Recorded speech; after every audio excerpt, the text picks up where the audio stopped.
Colours Marathi वाहिनीवरील रमा राघव या मालिकेच्या 21 फेब्रुवारीच्या भागात अश्विनीचा रमाविरोधात सुरू असलेला उद्योग काही थांबता थांबायचं नाव घेत नाहीये. होतं असं की अश्विनी शालिनीला रमाविरोधात भडकवत असते. ती शालिनीला म्हणते, रमाने तुमचं या घरातलं स्थान बळकावलं. अशी अपशकुनी बाई जेव्हा घरावर राज्य करेल तेव्हा कुटुंबाचा विनाश व्हायला वेळ लागणार नाही. आणि तेवढ्यातच शालिनीला चटका लागतो.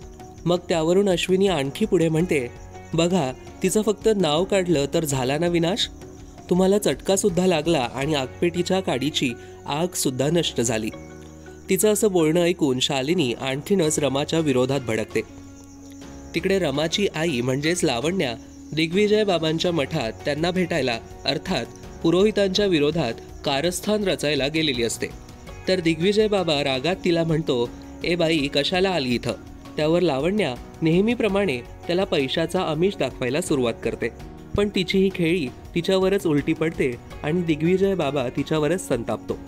इकडे शालिनी रमाला पुरोहितांच्या घरातून कायमचं निघून जायला सांगते. रमा खूप विनवण्या करते, पण शालिनी तिचं काहीही ऐकायला तयार नसते.